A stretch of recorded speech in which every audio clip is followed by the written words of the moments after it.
was an James unusually Bond. emotional one. We all saw 007 go places we've never seen him go before.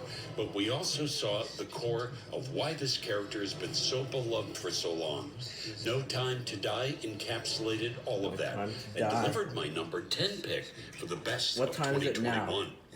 This year was definitely not friendly to musicals. There's a variety of reasons why movies like In the Heights didn't perform well at the box office. They were not the quality of the movie making, the performances here, nor the pure joy this movie exuded. I still loved it and picked it as my number 9 movie of 2021. At number 8, it's the Japanese entry Drive My Car, a thoughtful, well-written, albeit too long story about a man who travels to Hiroshima to direct a play and explores love, loss, and grief following the death of his wife.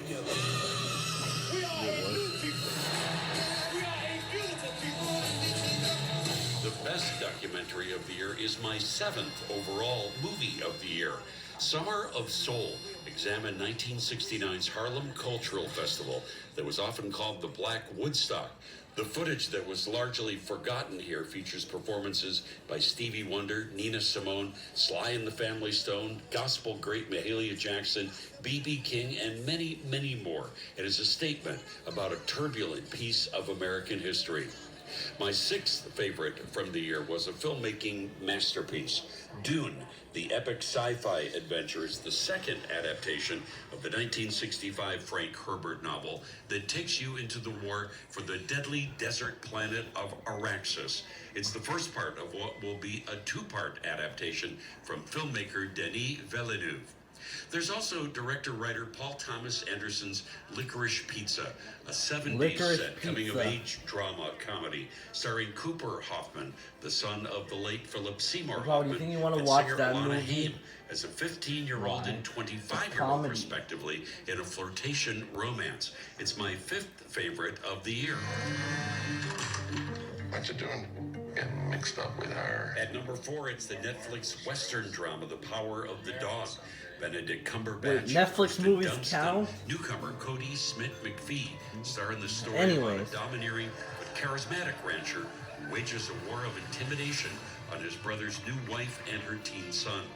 The most talked about film at festivals around the world this year is the Kenneth Branagh directed I hope Belfast. Sing 2 is on this list. This Give us Sing entry 2. is his semi-autobiographical telling of his own upbringing, tearing family and friends apart amidst the violence in the Northern Ireland town during the 1960s and the 1970s.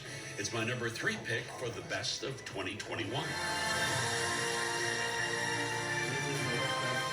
At number 2 is the Steven Spielberg adaptation. Yep, The classic Steven stage Spielberg. movie Stick to the musical West Side Animaniacs. Story. Stick And to the although this Animaniacs. is another example of moviegoers not ready yet to go to theaters to see a movie musical, there is no denying that this is one of the film highlights of the year, with its stunning cinematography, Oh a no, there's respectful yet more. fresh take on the original storyline, and one great performance after another.